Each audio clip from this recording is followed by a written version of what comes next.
המאכל הישראלי הכי אהוב עליי זה שווארמה, אין על זה ספק בכלל.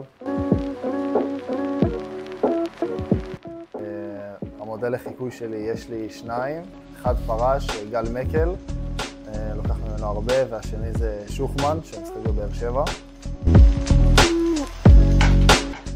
חמישיית כל הזמנים שלי, ישראלית, מן הסתם כספי, מקל, פניני, ליאור אליהו וטל בורשטיין. השיר שאני הכי אוהב לשמוע זה רוקסטאר של פוסט מלון.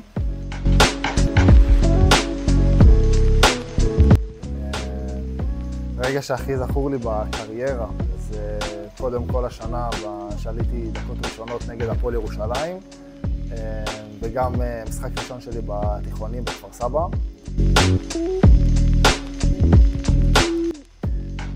כמובן שאני מעדיף שלשה מאשר דנק. משחק בית, אין ספק, עם כל האוהדים שלנו. מעדיף אסיסט מאשר לקלוע סל. קיץ או חורף, מעדיף קיץ, להיות בים ככה כל הזמן.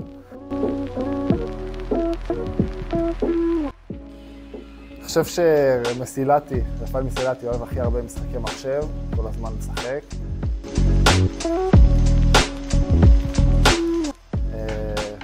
אסי לוקח את הכי מצחיק בקבוצה, אי אפשר להתווכח כאילו.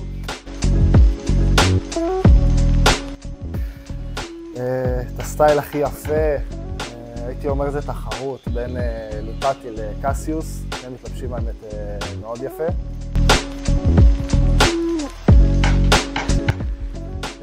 אצלנו בקבוצה זה מרסלוס.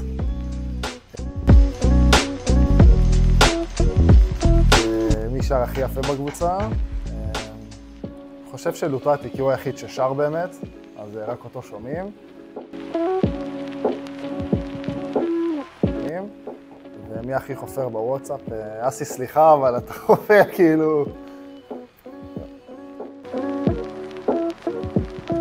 העובדים שלנו, אני מקווה שנמשיך לראות אתכם ביציע. העידוד שלכם חשוב לנו מאוד, הדחיפה שלכם נותנת לנו הרבה. וזהו, יאללה עפולה.